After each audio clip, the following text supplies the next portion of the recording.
Jadi cerita kali ini dialamin sama seorang anak kecil perempuan sekitar tahun 2002. Udah lama banget ya? Iya udah lama banget Moy. Kita sebut aja namanya tuh Dini. Dini umurnya tuh 8 tahun. Dari kecil dia sekeluarga tinggal sama kakek dan neneknya. Karena neneknya udah gak ada, jadi kakeknya Dini ini ngejaga banget barang-barang punya neneknya. Pokoknya bener-bener gak boleh ada yang nyentuh atau mindahin barang-barang neneknya. Sampai akhirnya Dini ini lagi main sendiri di kamar kakeknya. Jadi dari dulu ada benda punya neneknya.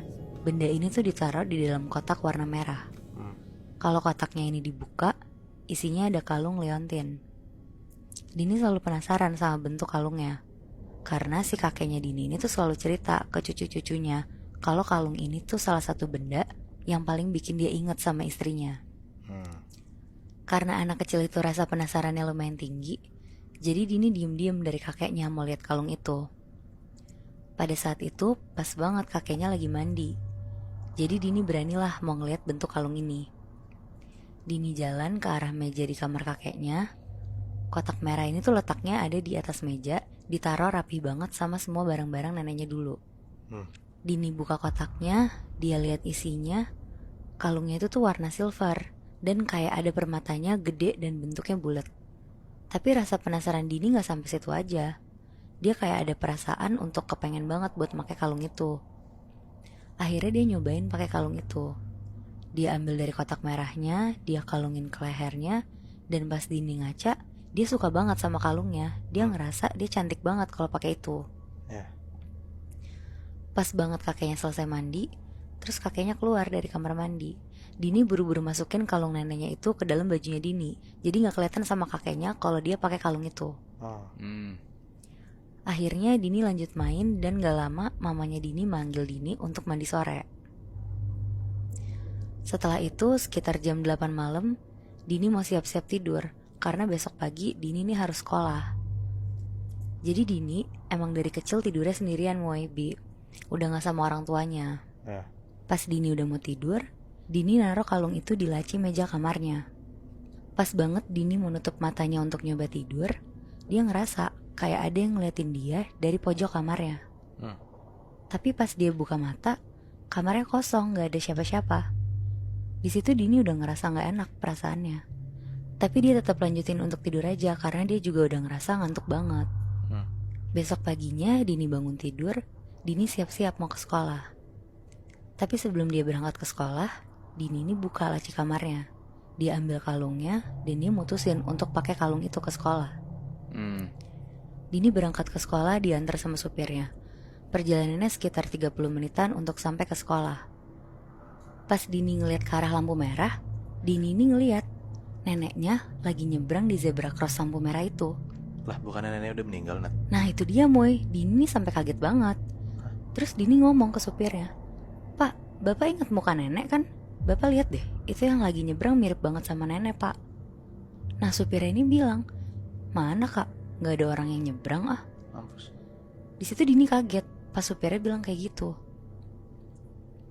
Tiba-tiba sosok yang mirip neneknya ini ngeliat ke arah Dini. Awalnya sosok ini jalan ke arah mobil Dini. Pelan-pelan dia jalan dan tiba-tiba sosok ini lari nembus ke dalam mobilnya Dini. Holy shit.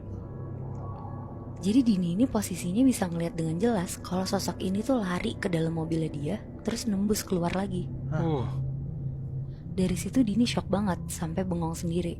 Karena yang bisa lihat neneknya tuh dia doang, supirnya pun gak bisa ngeliat sama sekali. Iya. Gak lama Dini nyampe sekolahnya. Pas dia lagi duduk di bangku kelasnya, lagi-lagi Dini ngeliat dengan jelas. Ada neneknya dari jendela ngeliat ke arah dalam kelasnya Dini. Tapi muka neneknya ini tuh marah. Alisnya mengkerut, matanya melotot. Pokoknya raut mukanya tuh kayak lagi marah ngeliatin Dini. Tapi di situ Dini berusaha gak peduliin apa yang dia lihat di jendela dan berusaha untuk tetap fokus belajar. Sampai akhirnya udah bel pulang, Dini pulang dijemput supirnya lagi.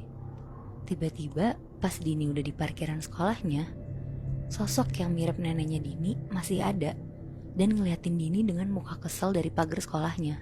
Anjir, kayak diikutin gitu ya? Iya, bener-bener diikutin terus Moy. Ah.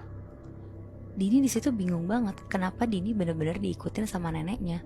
dengan muka yang kayak gak enak gitu loh ke Dininya. Hah? Sesampainya Dini di rumah, Dini cerita ke mamanya kalau dia ngeliat neneknya. Dan muka neneknya ini tuh marah banget sama Dini. Tapi Dini juga gak tahu kenapa, dia bilang ke mamanya.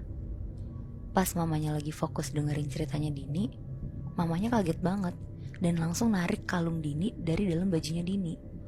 Dan mamanya tuh bilang, "Kamu pakai kalung nenek? Kenapa kamu pakai? Siapa yang izinin?" Di situ Dini takut terus nangis. Pas Dini nangis, mamanya Dini tuh ngeliat ke arah jendela yang ada di belakang Dini. Dan di situ mamanya tuh kaget banget karena dia ngeliat neneknya Dini lagi berdiri ngeliatin mereka sambil melotot. Mama juga ngeliat sekarang. Mamanya sekarang ngeliat. Gak lama tangan neneknya tuh naik dan nyakar kaca jendela yang ada di belakang Dini dari atas ke bawah pelan-pelan. Anjing. Kayak gitu suaranya. Anjing. Di situ tuh ada suara ngilu banget, kayak lo tahu kan Moebi, suara kaca yang dicakar bunyinya tuh kayak tadi. Mamanya kaget banget dan langsung teriak manggil kakeknya. Mamanya teriak, "Bapak!" Terus kakeknya Dini ini datang ke ruang tengah dan kakeknya tuh kaget banget. Kakeknya jatuh sampai berlutut gitu sambil tangannya megang ke meja makan. Di situ sosok neneknya tuh masih ada. Dan bahkan pas kakeknya datang, muka sosok neneknya ini tuh jadi makin marah lagi. Dengan terbata-bata kakeknya ngomong, "Siapa yang pakai kalung itu?" Dini nangis dan minta maaf ke kakeknya dan langsung ngaku kalau dia tuh yang pakai. Kakeknya langsung nyuruh Dini dan mamanya ke kamar. Terus kakeknya bilang ke Dini untuk jangan coba-coba pakai kalung itu lagi atau bahkan nyentuh barang-barang nenek lagi. Malamnya, karena Dini takut banget sosok neneknya datang lagi, dia mutusin untuk tidur di kamar mama papanya. Dini ngerasa aman dan nyaman karena gak harus tidur sendirian kan. Pas udah waktunya untuk tidur, Dini matiin lampu, terus dia pakai selimut dan menjamin mata. Tiba-tiba Dini ini mimpi. Di mimpinya tuh jelas banget Moebi. Dini ada di rumah kakeknya yang lagi dia tempatin sekarang. Dini tuh kayak flashback ngeliat waktu neneknya masih hidup. Dini ngeliat muka kakeknya seneng banget, kayak bener-bener bahagia ada nenek di sampingnya.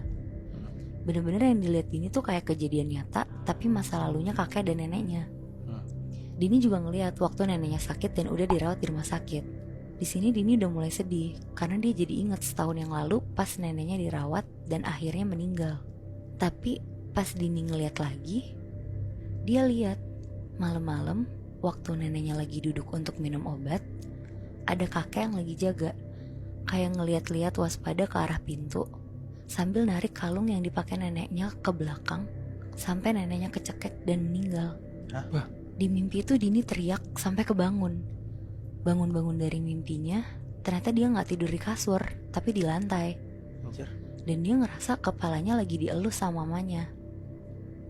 Tapi ternyata pas dia lihat ke atas, yang ngelus kepala dia bukan mamanya, tapi neneknya.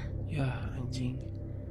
Jadi ternyata Moebi, kakeknya Dini itu tuh ngebunuh neneknya Dini karena gak tega ngelihat neneknya tersiksa waktu sakit-sakitan. Wow. Berarti yang dimimpiin sama Dini itu nyatanya kayak gitu? Iya, itu benar-benar kejadian nyata. Dan kayaknya yang ngasih lihat itu tuh neneknya. Oh Shit. Oh berarti neneknya tuh kasih pertanda baik ke Dini biar Dini tuh tahu sebenarnya apa yang kejadian dong dia. Iya, mirip-mirip kayak gitu sih, Moy. Tapi setelah Dini mimpi kayak gitu, dia ngasih tau ke orang tuanya gak? Enggak sih, Dini gak cerita. Ya, anjing parah banget sih itu.